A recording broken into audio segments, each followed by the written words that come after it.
Welcome to Laugh, Cry, or Die. This is a comedy disability podcast, which is just as much fun as it sounds.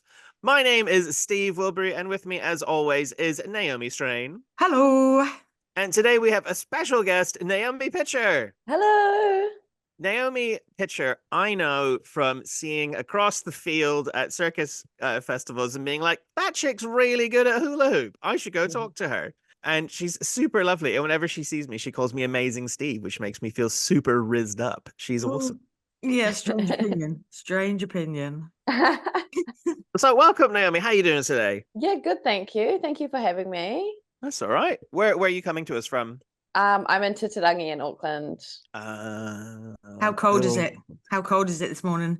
Not very cold. Damn. Yeah, That I wasn't. was. Yeah, it's Yeah, less cold. More importantly, have you seen the aurora? I actually did not see it. Oh my God. It's quite. Oh, We've no. got a lot of trees around us, so they come up very high. So I couldn't really see much. I went for a scoot around, bike around last night, and I went up and down, couldn't see anything, and I realized I was just looking at the sky and not at roads and traffic. And I thought, yeah, probably best just to come back into my house where it was warm. I didn't see anything.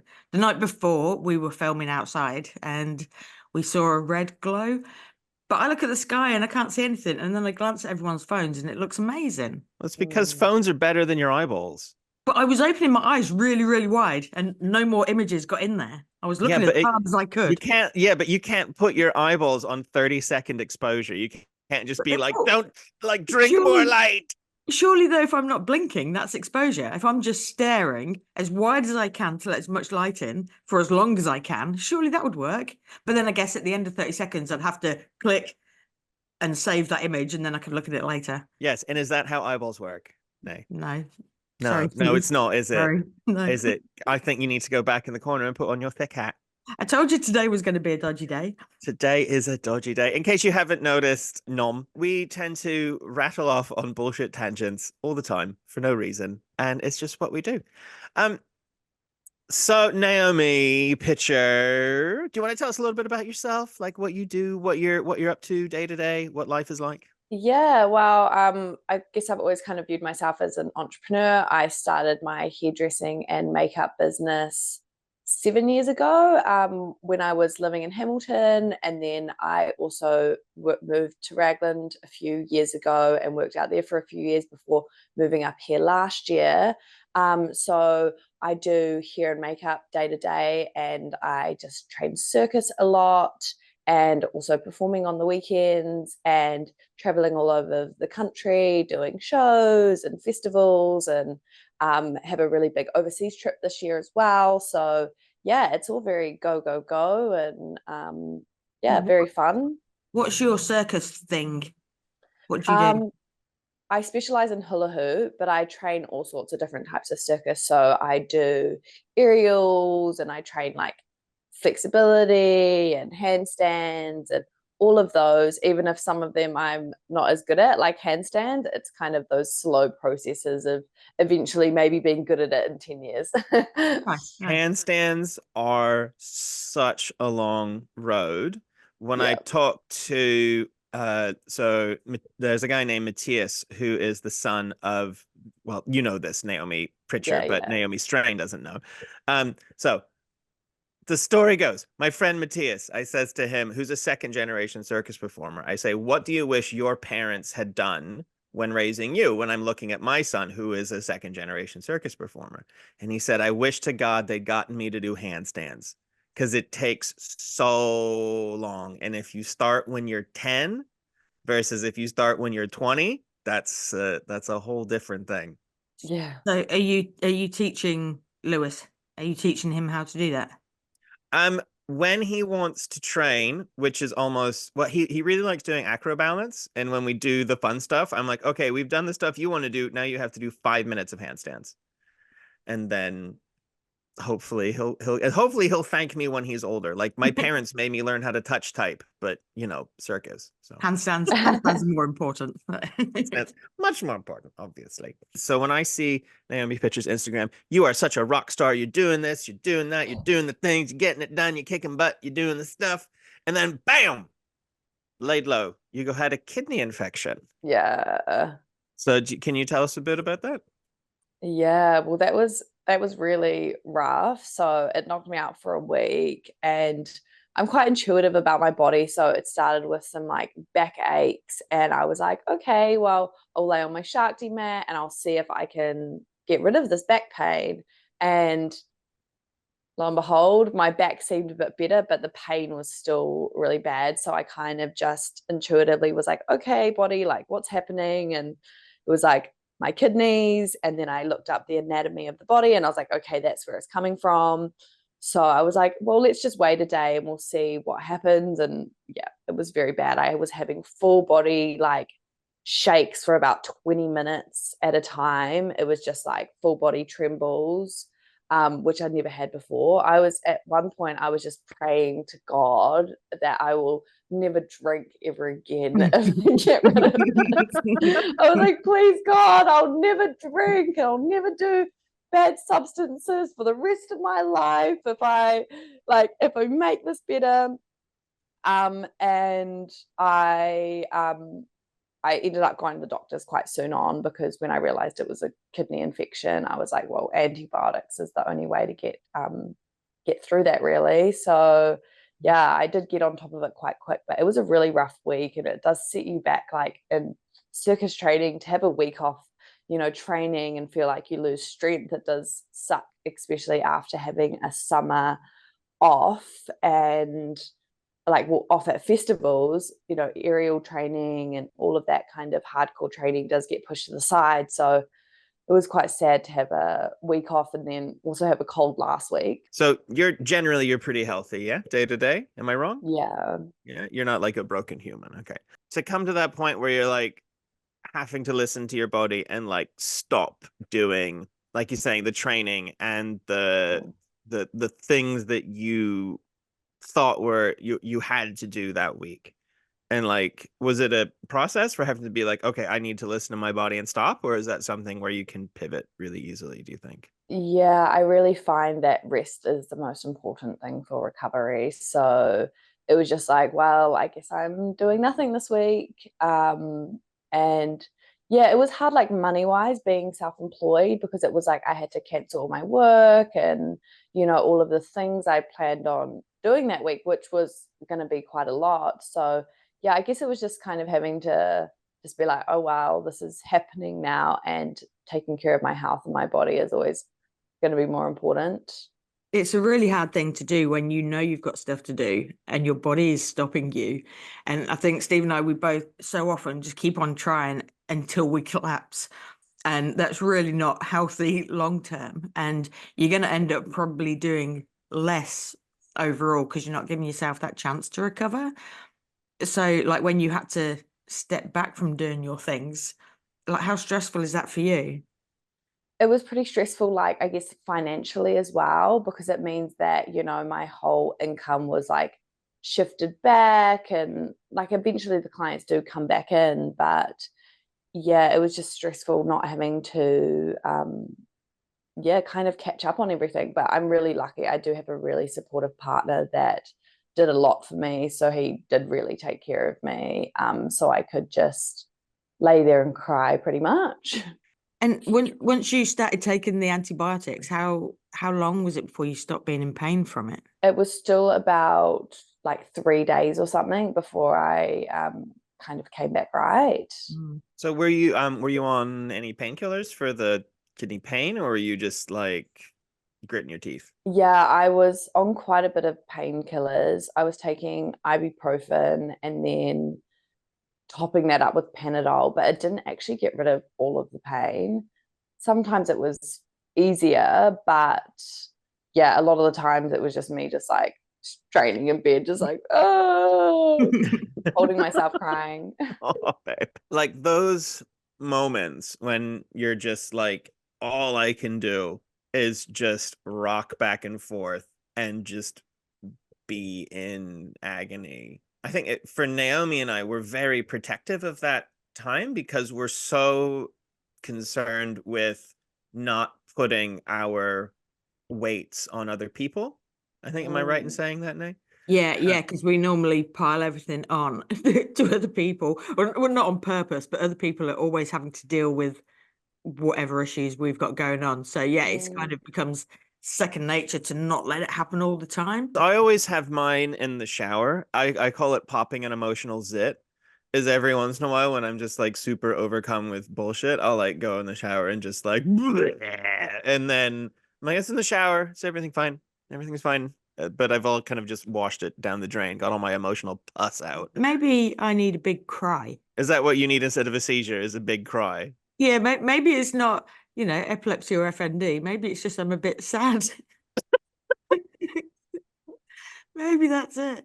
Maybe if you just let yourself feel it, Nay. Just let yourself feel it. The thing is, I feel lots of stuff. I just don't get tearful too often. I mean, I know that I do stop it happening, possibly because if I start crying, I might never stop. Fall into a spiral or just cry. But no, I don't think I'm repressed. I feel like I can feel my emotions. I'm quite sort of your English is your problem.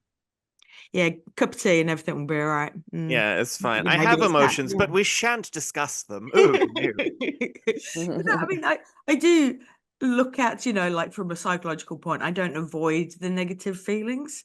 I think I just don't often feel the actual crying urge. I get tingly eyes and I might get a little tearful, but I haven't had, although since I've been microdosing, I've found the need to cry less because I'm much more functional. yeah, but that's because you're giggling at clouds. No. See, there may be some like cloud gigglery, but you've heard, so my theory, have I talked about why it's super important for me to microdose on my soapbox? So I don't have a large intestine, right? Large intestine has 95% of your microbiome. Your microbiome makes 98% of your serotonin. And most of your serotonin receptors are in your abdomen, of which mine is all fucked up. So if I take a smidge, it's literally a smidge of serotonin agonist, then I find that I can function in ways that I couldn't before. No, you'd not told me that part of it before. That's interesting. And this is like, and it's something that we talk about a lot on this, and I think it's something you've done really well, better Naomi, is that advocating for yourself. So when you went to the doctor and you're saying, listening to your body, and you're like, okay, I'm pretty sure my kidneys are sore. Like, did you find that the doctor was like, oh, it's just woman things, you've got PMS, go away? Or were they very kind of receptive when you went in? No, when I went, the doctor was like, no. He just completely discouraged me straight away, saying that, acting pretty much like I didn't know what I was talking about. And my friend came in with me and she had a lot of kidney infections before. And she was just like, I'm really glad she did come with me, because she was like, I was not going to let you walk out of there without getting that sorted. Like, you knew exactly what was wrong with you. And he was just so quick to be like, no, I'm the doctor, I know what's best, like, you thing. And he just was like, well, if you've got a kidney infection, you should go to the hospital right now. And then when he told me I did have an infection once, he did the test, he was like, oh yeah, there's a lot of infections, like, you're fine with antibiotics. So yeah, he was quite, like, macho, like, I know better than you don't know if you've got a kidney infection. And yeah, it's crap how we have to have somebody to back us up. Like, we know when something's wrong, we know when we need a bit of help. We shouldn't have to, get our army together to make our voice heard. And like, when you've kind of proved him wrong, and said like, yeah, this is actually what my research and my body is telling me this, there's no sort of, I don't know, apology or backtracking. It's not like, oh yeah, you were right.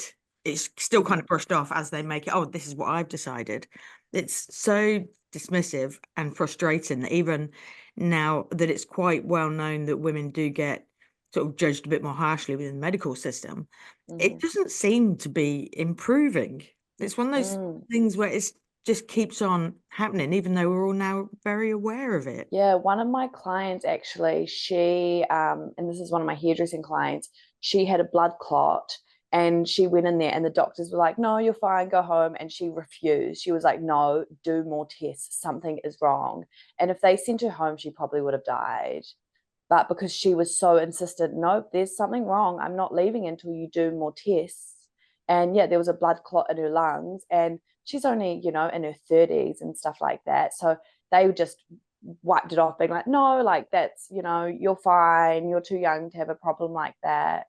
So yeah, you're seeing it happening more and more, especially with really bad life-threatening things like that. Well, our good friend of the pod, Anna, she went in to the doctor saying, I think there's a lump in my breast and my tits hurt. And the doctor went, it's just part of being a woman. And now she has stage 4 death cancer. And if that had been sort of listened to at the start, then she could have potentially been all cured. And like be not dead. Yeah. And one of the issues she had is they knew about the lump, and then when she was pregnant, they were going through their tick list, and they're like, "Oh, how's that lump in your boob?" And she's like, "Well, I've got pregnant boobs. It's kind of difficult." And they went, "Oh, just tick fine then." And that was it. So yeah, the fact that that can actually kill somebody, like it's actively killing her because she was dismissed. That's crap. But it's like, what do you like? The thing is, like, what do you do other than like a poster in your doctor's office that's like, maybe listen to women? It's like speaks to such a deeper malaise within our society, that Especially because if we complain about it, then we're hysterical and overreacting. And it's like we need people like you, Steve. You need to fight our corner for us. Because with you being a bloody bloke, they'll listen to you. Well, it's funny because my GP is a lady and we have a very good working relationship because I spent a long time researching my pain and I've gone in and we've like over years have built up this thing, whereas it's like I actually kind of do know more about this particular niche of my life than you do. So a lot of the times I'll go in and be like, so what about this pill? And she's like, oh yeah, that'll do, which is weird because the thing is although I don't get lady dismissed, I have been drug seeker dismissed before. So when I had I had a gastroenteritis so bad that I got so dehydrated I had kidney failure. And I was in the my wife eventually, she's like, I'm calling an ambulance, you're fucking going into hospital. And I was like, no. And then I couldn't get up off the floor and I was like, fine. And then they come in, they drag me in, and the doctor comes in. He's like, so you're a bit dehydrated, huh? I was like, yeah, I'm really, really, really dehydrated. And can I have something for the pain? And I just saw the look come across his face. And he was like, all right, we'll get you a bag of fluids and then get you out of here. And I go, can I have like 3? Because I'm like super dehydrated. He's like, yeah. 10 minutes later, literally running back, puts 2 IV bags up on the ceiling so they fall faster into my veins. And I'm like, I'm really cold from the cold water rushing into me. And he's like, you're just going to have to be cold. And I was like, because you're really dehydrated. I was like, I told you. And he was like, yeah. But I've seen a lot, I've seen a lot. And I was like, yeah, okay. The punchline to that is if you have never been fully hydrated, I highly recommend it. I went from being so dehydrated, my blood had jellied. I had 14 liters over 36 hours. I felt like a god. My eyeballs were floating. My skin looked amazing. So probably the cure for most things is going to be drink water. Yeah, like how they're like, you need to drink 8 glasses of water a day. Yeah, you feel fucking amazing if you have that. Yeah, I struggle with drinking water. Like you do. I don't think I have the thing that tells you that you're hungry and thirsty. I think you're just wildly autistic. Is that an autistic thing? So I have a friend who is wildly autistic. Do you? I doubt that. Mm. So my friend, who's real, he won't drink water. He hates the taste of water. He can't handle it. And so all he will drink is energy drinks and vanilla Coke. My gosh, that's can't be good for you. No, that's Rama, by the way. You know Rama. Oh, That's why he yeah. smells like a horse. And he will not mind me saying either of those things because I have spent a lot of time in close proximity to that young man. Well, see, I don't dislike the taste of water or smell like a horse. So I'm not falling. Number two. I don't No. smell like number two either. But no, I don't dislike water. Apart from sparkling water is ridiculous. Spiky water isn't fun. Like carbonated. There's the autism. There's the autism. Nobody else says sparkling water is spiky except for autistic people. Tell me that's wrong. No, it's not. It's bubbles. Naomi, what's your favorite liquid? Yeah, I do actually really like water. There you go. Yeah, I'm very lucky with that. I just make sure every time I wake up, water is the first thing I put into my body. I always have a glass of water. So I guess the first thing you do in the morning really instills like how your day's going to go. So I think if you'll drink water first thing in the morning, you're more likely to drink more water during the day. Just like if you go on your phone first thing in the morning, you're more likely to spend more time on your phone that day. So the start of my day, sitting scrolling whilst having a vape and a coffee, that sets my day up differently, doesn't it? Yeah, I think so. It does a bit. It's like I always think it's so funny that like because I'm really careful not to do it, but people who like when you wake up in the morning, do you need to pee or do you need to look at your phone? Like really like it just shows how addicted that dopamine cycle is. Yeah. Phone. See? Yeah. I just want to just say that we're so good at interviewing. Your question just now to Naomi was, "What's your favorite liquid?" It's a we're valid so question. so good at this. I'm so good. That's why I got podcast interviewer of the year in 2017 before this even happened. Did you? Well, No, I didn't. That was a lie. I'm Okay, just all right. very good liar. Good. yeah, one liquid that often does, one liquid that is very prevalent in my body is tears, though. I do cry a lot, like sometimes like multiple times a week at least, like over small things, like very small things that will make me cry. So that's one thing that maybe if you drink more water, you'll cry more as well. Oh, there That's we true. go. Nice Maybe idea. if I drink sparkling water more, that will make me cry. Because my Uh, mouth's all spiky, so it could actually be healthy for me. That's good therapy. Drink spiky water. drink spiky water. That's the laugh, cry, or die official diagnosis of help. I That's have the cure. That's the cure for epilepsy. the cure for epilepsy is spiky water. True facts. True facts. Um, I have a friend I was on tour with, and she was a bit similar, where if she just gets really like tired and overwhelmed, she just leaks. Like she'll just kind of tear. And when people bring attention to it, it's worse. But because when she was leaky, she couldn't tell me. And I was trying to be really nice. I was like, "Is everything okay? You know, we can sit there." She's like, "No, it's fine. It's fine." And just leak and just could not stop. Well, see, my emotions do happen if I'm having, tricky My conversations. emotions do happen. Do they though? Somewhere deep inside, bubbling away. But say if I'm having a tricky conversation or, even like at the doctor's, if I'm trying to raise a point, I will get tearful. And sometimes I'll be like, I might be like crying, tears might be happening, but I'm all right. Like we can still carry on talking, so I don't sort of have to give into that. So it sounds like your friend's the same, that she'll be crying, but everything's fine. You can just carry on. Yeah, Function. she'll just be leaking. Like I was stood like the side of stage and she was like leak, leak, leak, leak, leak, wipe, wipe, wipe, go do hand balancing act, come back, leak, leak, leak, leak, leak. That's And good I that she think can be professional and keep it off the stage, because doing a routine whilst crying might not be the most entertaining.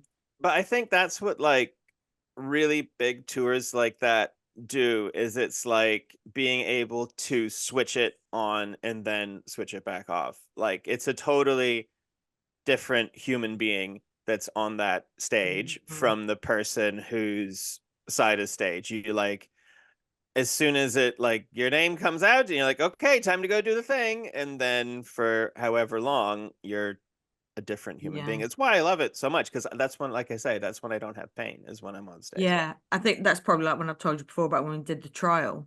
And so I was doing the play and I was going very wrong. I knew that I wasn't well. And it's like that, almost like schizophrenic kind of view of it. Like this part of me was going, do acting, be amazing. And then this part was going, you're about to die. And I had to ignore that one whilst this one did its thing. And it was so weird to be aware that you're going wrong, but nobody could tell. Mm. You know, that sort of, I don't know, professional side was just like, no, this is more important. That's what you have to look at. And then after the play had finished and done bows, and I went backstage and was like, oh my God, now I must die. And so, like, yeah, just keeping it off the stage becomes almost instinctive, hey? So have you ever had a thing with Naomi where you've had to like just switch it on or like ignore the rest of your life and be like, okay, I'm fine now. I am the stage human. Yeah, I guess so. I feel like it actually more happened to me when I was in like a professional environment, like working jobs, that it has on stage, because I guess I'm always like very excited and very hyped about the show kind of thing. Mm. But I guess I have had it when I've had like stresses where someone's put something on and you just have to kind of like switch out of it and go into that performer mode. Or I guess when I was working like other kind of retail jobs when I was younger, it was having to be like cry, cry, cry, and then be like, hey, how are you going today? So I feel like I remember a lot more working in professional environments and having to switch off, and more so than I have had to do it in performing environments. I think that the adrenaline of performing, I think, can override so much stuff. And so I've spoken many times about when I broke my ankle, and that adrenaline, even though I felt very calm when it was all going on, I think that can really get you outside of whatever the issue is. And so I think the cure to everything, not water, we should frighten people and make them jump and get their adrenaline going. Stop the water. Just run around hospitals frightening people. So what I'm hearing is you want to wear some kind of demon costume and run around cancer wards. You're just taking me back to when I had my psychotic break with the medication, aren't you? Because I pretty much did that. You did. I So ran around the hospital, apparently, looking at the notes, going into patients' rooms and refusing to leave, putting toothpaste in my eyes, climbing under beds whilst naked because the floor was lava, going into room 101 where I thought I was going to be executed. Like, I properly went mental. that So, was from drugs, wasn't it? That was drugs they gave you, not like yeah, fun the drugs. drugs, yeah, the drugs they gave me, they over medicated me and didn't listen. And then I nearly died. And then they said, oh, yeah, sorry about that. Fun. I know I found out recently that pregabalin, one of my prescribed medications, fucks with memory. So for all these years, I've thought that I'm just have like a moral failing because I can't remember the kids in my class's names and I can't remember where anything is. And I go, oh, honey, where's my everything? It's because of the tablets. Wow. Well, see, I had pregabalin once and it was quite nice. It made me go kind of woo. It's apparently it messes with your memory and your inhibition. And my mom said that pregabalin made her fat, but what it really did was mess with her inhibition to not eat junk. Ah. I'm thinking if it messes with your memory and your inhibition, that just means you can go out and sleep with everybody and then you don't remember it the next day. This is my exact experience of the medication.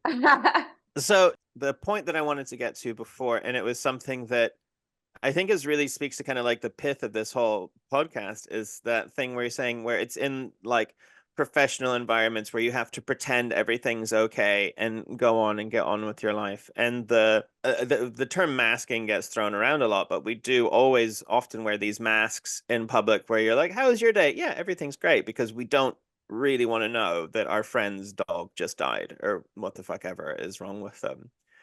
And I think we would all be a little bit more okay if we weren't all pretending to be okay so much of the fucking time, you know? Yeah, 100%. I actually stopped doing that a long time ago. So even in professional sense now, I am really honest with my clients. So I'll say, hey, I'm not doing well. Do you want to rebook?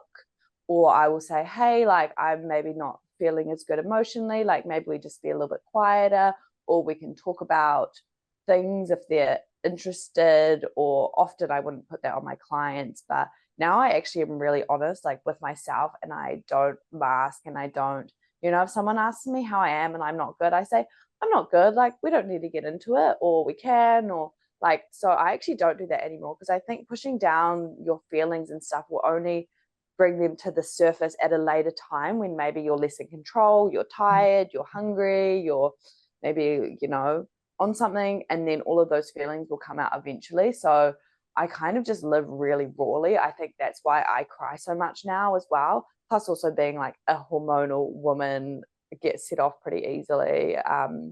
Just like my mum would always cry a lot when I was young as well. And I would always be like, I don't get it. But now I really do get it. And yeah, I think I just live really rawly through my emotions, which does make it quite a roller coaster sometimes, because I'm not pretending anymore. I am being really authentic, and I am just going, like living my life through my emotions as well, which yeah can make it quite crazy sometimes, but yeah, I feel a lot better in my day-to-day experiences, and yeah, I feel a lot more that I'm putting my real self forward in the world. And I think that's a little bit maybe what's when I see you hooping or on the stage and stuff, and I see the vibrancy and the intensity of the full spectrum of you, which sounds really wanky to Mhm. say that you're a great job of expressing yourself on stage fully, I think is what I more meant to say. Yeah, I think that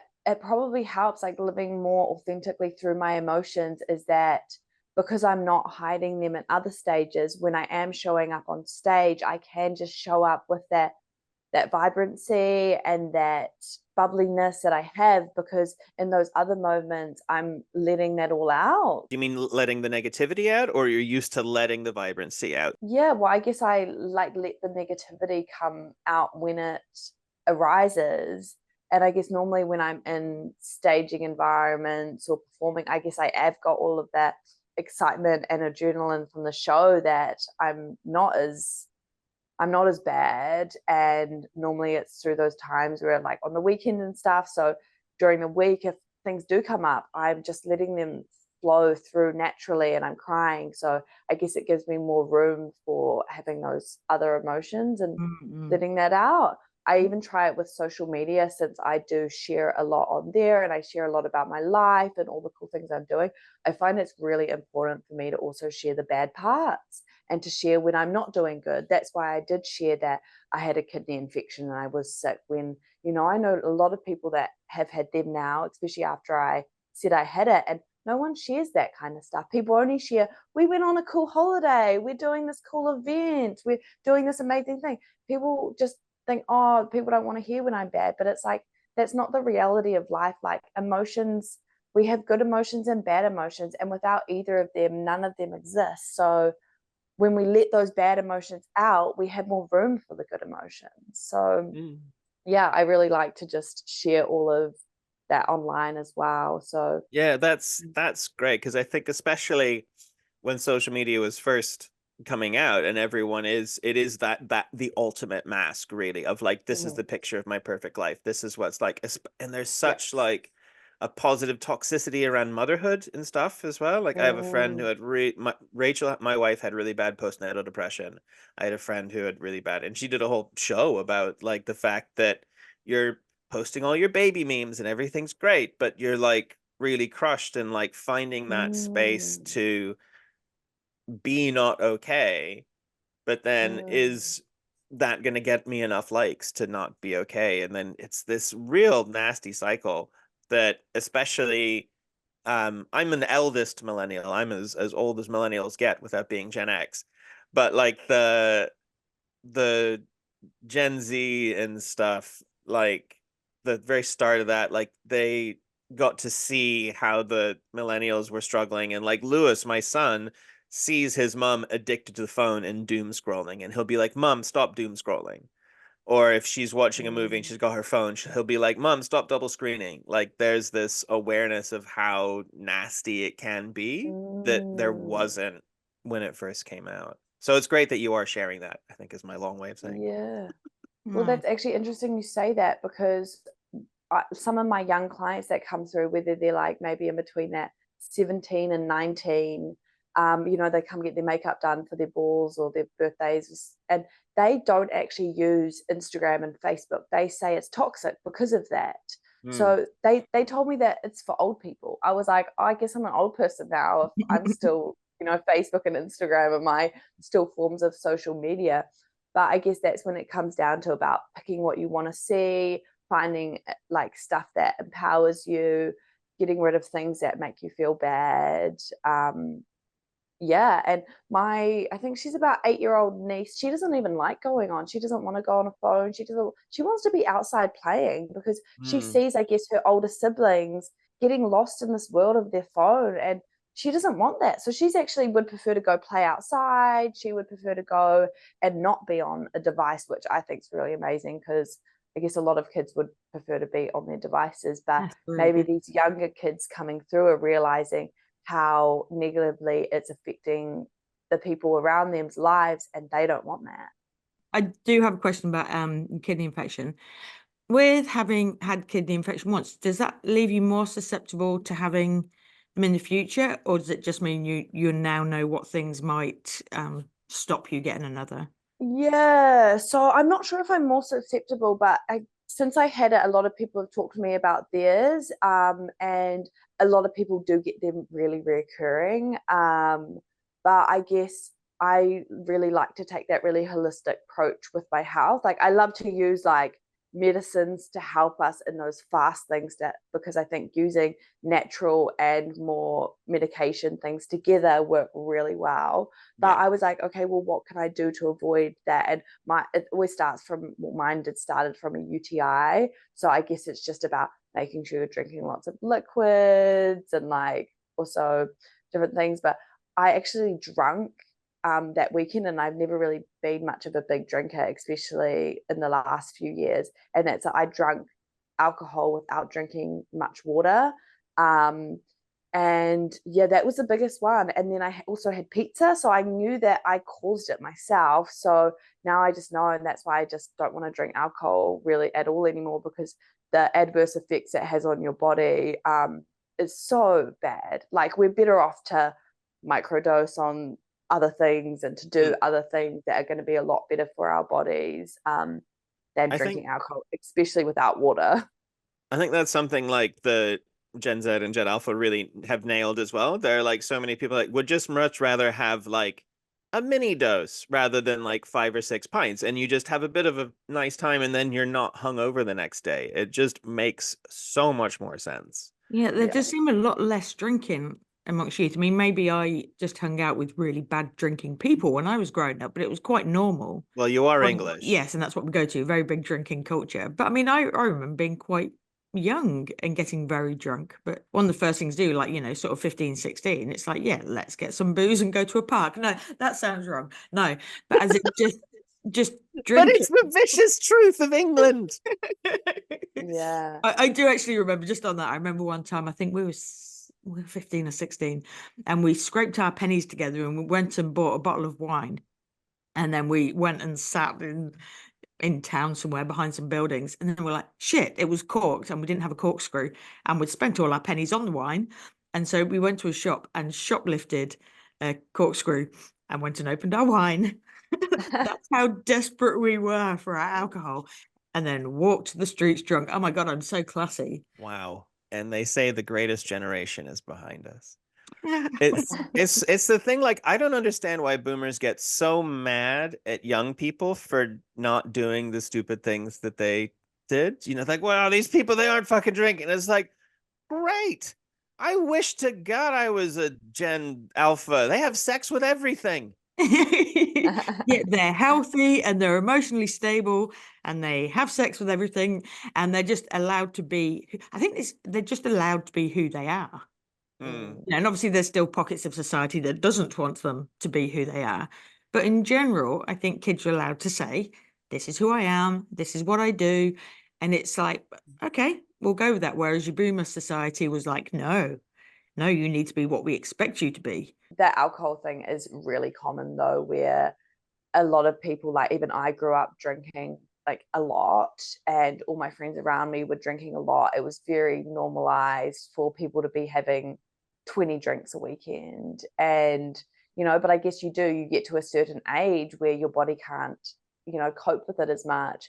And whether people carry on doing that or whether people stop, I think it really will, I guess it can really affect people's health long term if their body isn't really okay with coping with that. And I know different people bodies can cope with things like differently, but I guess it's like finding things that are going to be more healthy, but we can still have our like vices, but finding what works for us. And it's the same with the health thing as well. It's like we touched on a little bit before about like using, like I use plant medicine, and of course I also take my pharmaceuticals. And so many people are like, well, if I use plant medicine, then I can't take pharmaceuticals. And it's like, no, you can do both. And there's so much, it's such a trite thing to say, but there's so much divisiveness in the world we're living in today. Yeah. But it's like a lot of my stuff is like, why can't we do both? Basically, like you don't look down on the other community of, medication or healing, because each are equally valid. I mean, I must admit, I'm kind of guilty of, the pharmaceutical way is the right way to go. And I kind of not poo-poo other methods, but like I don't generally feel that as effective. And so I can kind of be dismissive of that side. But I mean, I wouldn't judge anybody for using that, but I can be more dismissive of natural ways, apart from sleep and water, obviously. But I know that, sort of like cannabis and the mushrooms and stuff really help you, Steve. And they seem a bit more research, so I've probably got a bit more belief that they might work. But I mean, the thing is that like, if you look at it from like a whole like entirety continuum of health perspective, it's like the things that we have from Western medicine, the pharmaceuticals, are really good at fixing stuff when we are drastically wrong. Yeah. And the more natural stuff is better at just kind of helping us maintain a course when we're doing mostly okay, and we just need to trim the sails a little bit, you know? I think partly with me it's because I have been told various cures, like Oh, well, yeah. different aromas, like if you have these oil burners, or if you try applying these creams and all that kind of stuff, that it's like it's not going to fix seizures to put an oil burner on. Yeah, but it might help you with some of your other stresses around seizures, or it might help you relax a little bit post seizure. And so you have to really take this really nuanced look at like how bodies function and what the entirety of like being a functional meat robot really is, And there's so much to it. It's a real minefield. And especially, it was one of my biggest corner turns in like health and understanding was when I got rejected for my spinal cord stimulator. And it was the last time that it was going to be like the doctors were like, you are broken. Here is the magic operation, procedure, medicine that will fix you. And then you can do whatever the fuck you want with your life and you'll be fine. And they said, no, you have to take real responsibility for your life and manage yourself and manage your disease and not do whatever the fuck you want all the time. And people live their whole lives without learning that lesson, Yeah. I found it actually when I went to the doctor with the kidney infection. I did ask him, I was like, what else can I do to help this? And he was just like, nothing, and like from my own research, it was like eat lots of fresh fruit and veggies, like drink lots of water, cranberry juice. And I was hoping to get a few more like lifestyle changes, but I guess that's where a lot of modern medicine, they don't really care about you changing your lifestyle and having a long-term effect. They just give you the quick term, here's your medication, get better, and come back in 6 months when it's bad again, opposed from giving you those things that are actually going to help your health long term. It was when I was in Wellington for NZ Fringe, and there is a really great upstairs legitimate Chinese massage parlor that's not like happy endings next to all the strip clubs, but Mhm. they're fantastic. And I go in every time I'm there, and this lady, she starts like rubbing my shoulder, and she's like kind of, and she finished the time and she was like, oh, you're really tight, can we do some more time? And she kept going, and then she gets her friend over, and then another friend over, and they're going like, they're muttering away in Chinese, and I just hear gua sha gua sha gua sha. And it's like, you know, when you see three mechanics like looking at a shitty old Chevy, kind of like, what are we gonna do about this thing?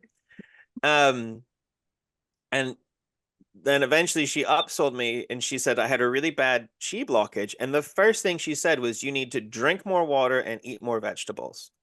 Mm. And then she did this thing where they take like a quite a not a sharp, but it's kind of a blunt instrument, and they just scrape it along your top, and it breaks all your blood vessels, and it makes this really intense bruising up along your skin, with the idea that it's going to help with the blood flow, and it releases the toxins and all this stuff. But it looks super intense, like it's a hardcore thing.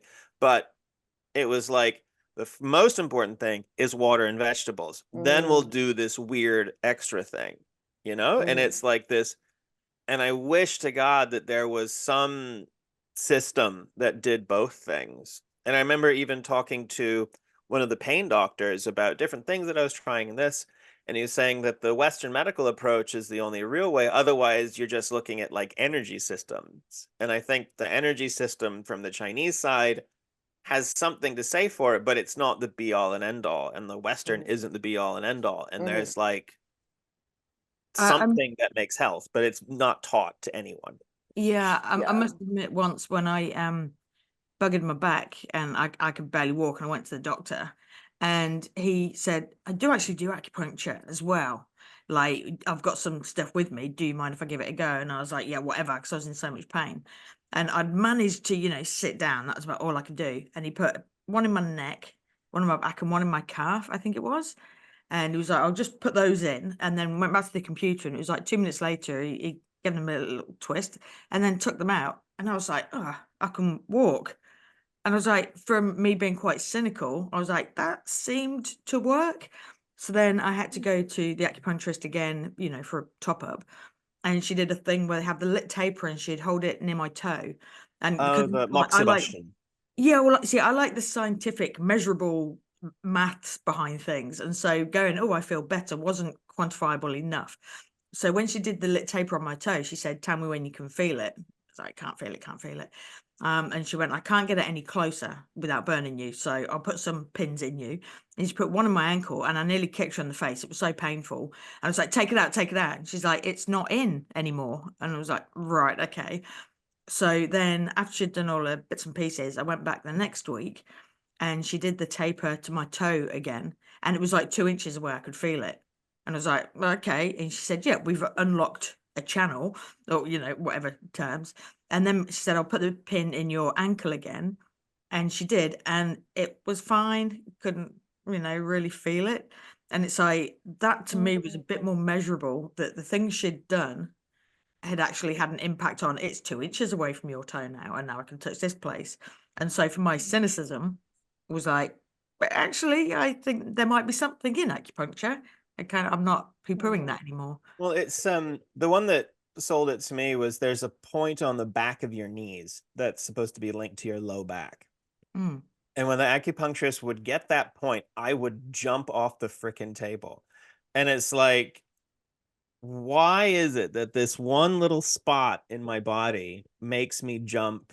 If there wasn't some kind of deeper connection that's extant in some way, shape, or form, whether or not it's like an actual system of blood vessels, or what we define as energy in the body is that's a whole other Mm. podcast. That's a discussion for Acid Christmas.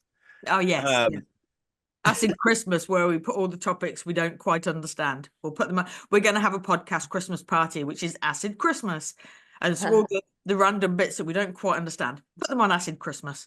and we're going to take acid for Christmas and look at all the sparkly lights, and it's going to be fantastic.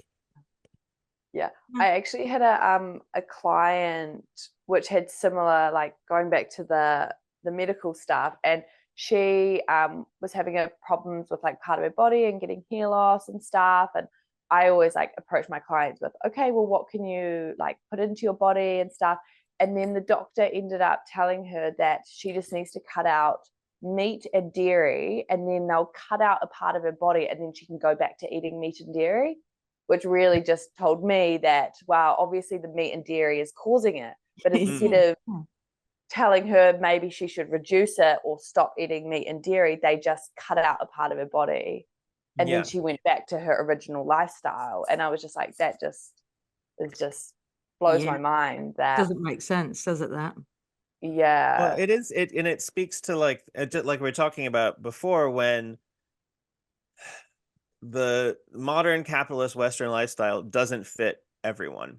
And in the boomers' ages, you just had to cram yourself into that basket. And now in the modern society, we're like, well, maybe actually I want to cram myself into a box that doesn't make me sick and want to die, or have to ask myself questions that make me feel a bit uncomfortable about what I'm doing and confront all this stuff. And it's such a bizarre generational rift that we have.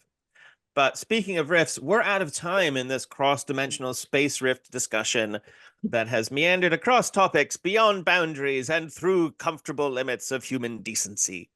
Naomi, where can people find you online, follow you, see you, do all that stuff to see how rad you are at doing all your things, and how not rad you are when you fall over and have kidney failures? You can find me on Instagram is the best platform to find me, and that's Naomi _Pitcher. And yeah, you'll find all my fun circus things and all the things I'm up to, and all of my health and wellness journeys, and lots of good inspirational stuff on there. So yeah, give me a follow. I would love to see you got a Patreon as well, don't you? Yes, I do have a Patreon. That's also Naomi Pitcher, where I share a lot of behind the scenes, a lot of inspirational content. I do have health related stuff on there as well. I'm going to be posting like a gut health thing this week, because finding a lot of people are having problems with their gut. So I wanted to kind of give people my little intake on actually how to keep a healthy gut. So yeah. Microbiome is humongous. When I went to see the musculoskeletal guy, and he said like the next thing is the spinal cord stimulator, and he said his personal pitch is that probiotics are going to be the new antibiotic. Thanks you so much for listening to this episode with me, Steve Wilbury, and Naomi Strain, and special guest Naomi Pitcher. Make sure that you like, subscribe, press all the buttons, find us, share us, tell your friends about us. Get one of those planes where you have a banner behind it that tells you how much you love Laugh, Cry, or Die, and tell all the influential movie producers that you know that this podcast exists. Do that, please. We'll see you next time. Bye. Bye.